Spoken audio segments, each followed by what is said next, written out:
Merci. Bien, l'heure tourne et on a encore beaucoup de choses à dire. Je vais essayer d'être concis au maximum. Il y a la notion de mémoire, dont il est important de parler, ne serait-ce qu'un petit peu. La mémoire, il y a deux aspects de la mémoire. Il y a la mémoire, c'est l'accumulation de ce qu'on a vécu, c'est notre mémoire personnelle, individuelle, tout ce que j'ai vécu depuis que je suis né. Et puis, quand on dit de quelqu'un qu'il a de la mémoire, ça ne veut pas dire qu'il a accumulé beaucoup de choses.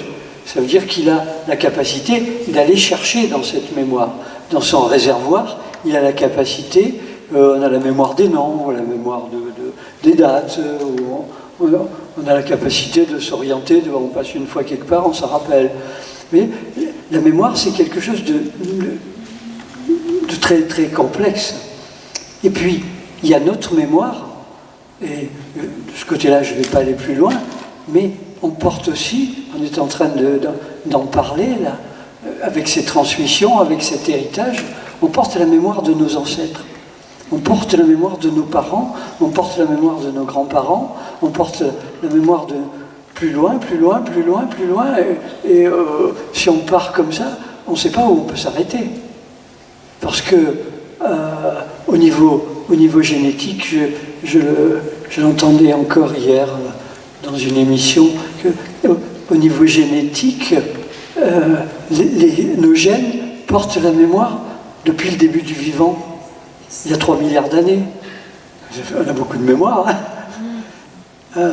Et puis, si on écoute les astrophysiciens, ils nous disent que nos atomes, les atomes de carbone qui nous constituent, ils ont été constitués dans des systèmes solaires qui n'existent plus, dans des étoiles qui ont explosé, dans des novas, il y a des millions, des centaines de millions, peut-être des milliards d'années. Et on est constitué de ça. Donc notre mémoire, elle date peut-être du Big Bang, quoi. Et on est avec tout ça.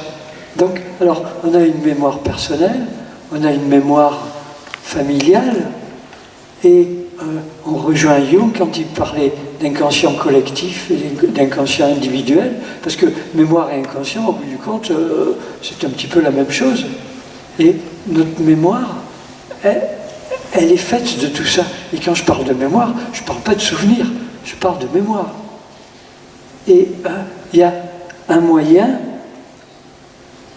très, très simple, parce que la mémoire, on la porte, mais on n'en a pas conscience.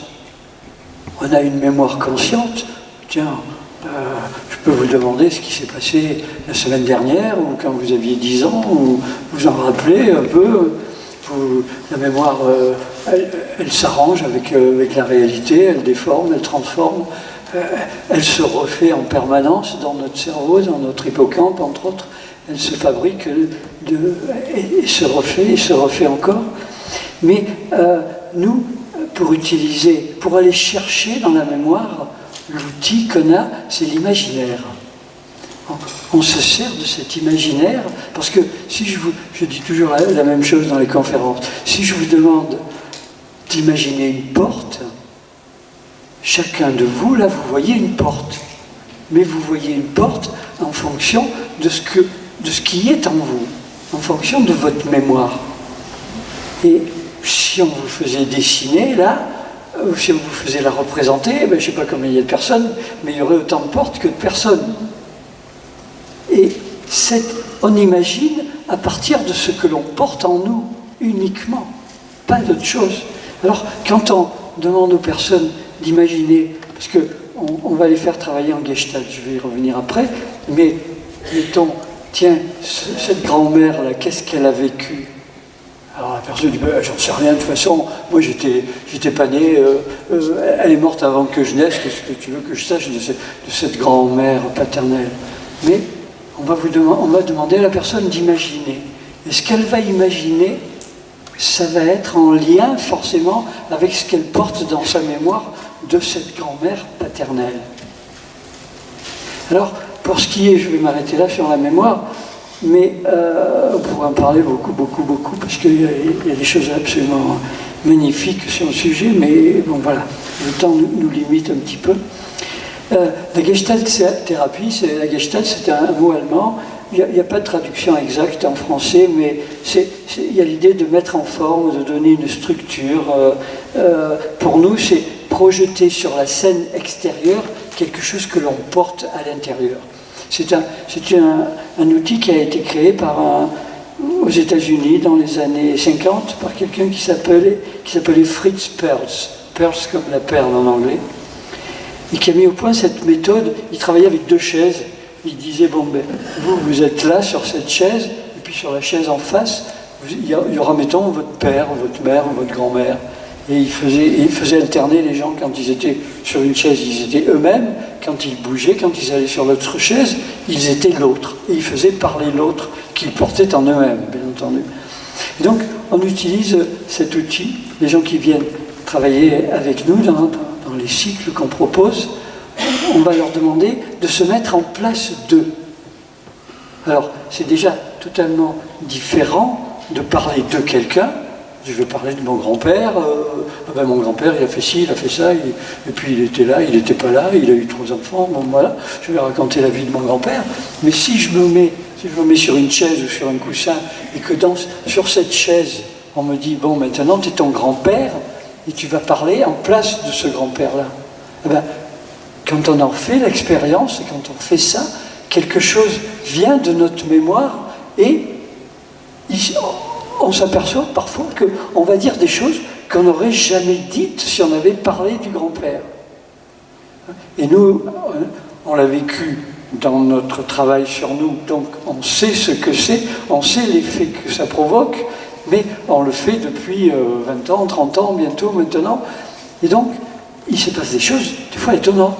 Il y a quelqu'un qui est là, tranquille, en train d'écouter ce qui se passe, puis on lui dit, bon, tiens, viens, tu vas te mettre en place de ton grand-père maternel ou paternel, et puis c'est lui qui parle. Et nous, on va s'adresser, on a quelques éléments, et on va s'adresser à ce grand-père, mettons. Et la personne qui était tranquille sur sa chaise, quand elle vient se mettre en place de cette grand-mère, d'un coup, elle se met à pleurer. Alors on demande, mais qu'est-ce qui t'arrive? Elle va nous parler d'un enfant qu'elle a perdu à la naissance, ou quelque chose comme ça, qui arrive, là, d'un coup. Ou quand elle ne sait rien, on lui demande, bon, mais imagine. Oui, mais je vais inventer. Mais ça fait rien. Laisse parler ton imaginaire. L'imaginaire ne parlera, ne fonctionnera qu'à partir des matériaux accumulés dans la mémoire. Uniquement. Ça ne peut pas être autre. On ne peut pas imaginer autre chose. On ne fait qu'à partir des matériaux qu'on a sous la main. Donc voilà, on se sert de la Gestalt, on se sert aussi de l'écriture. Les gens qui viennent, on leur demande d'écrire, par exemple, on peut leur demander d'écrire la maison de naissance, de nous écrire et de nous décrire l'atmosphère qui régnait dans la maison où est née la grand-mère maternelle. Alors il y en a qui connaissent cette maison parce qu'elle reste toujours dans le patrimoine familial. Ils sont allés en vacances ou des choses comme ça. Puis il y en a d'autres, ils ne connaissent rien, quoi. Ils n'ont même jamais vu cette grand-mère, mais ils ont quelques informations par l'état civil. Elle est née dans le Nord, son grand-père était maçon, ou était mineur, ou était pêcheur en Bretagne, ou travaillait dans une filature, ou je ne sais pas quoi.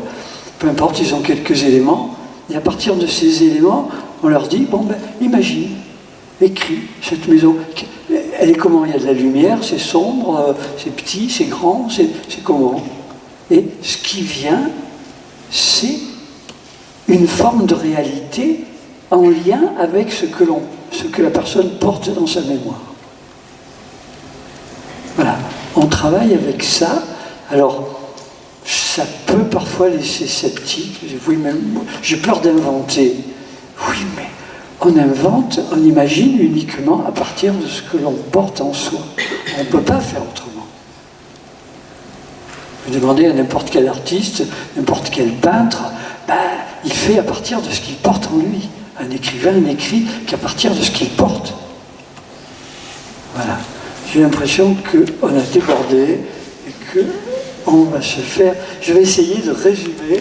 Je vois arriver les responsables de l'association. Je vais essayer de conclure plutôt en vous disant que tout ce que l'on peut faire, c'est essayer, dans un travail comme ça, en psychogénéalogie, il est important que vous puissiez, que l'on puisse identifier au maximum ce fameux héritage.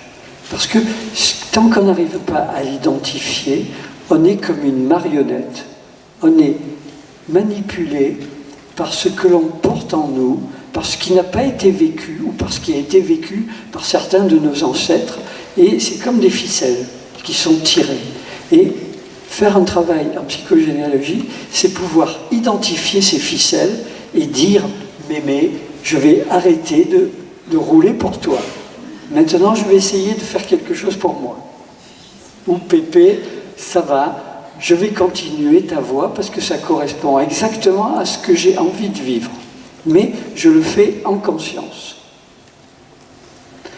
Voilà, je vais arrêter là. On a 3 témoins qui vont venir parler quelques minutes de leur expérience dans ce travail.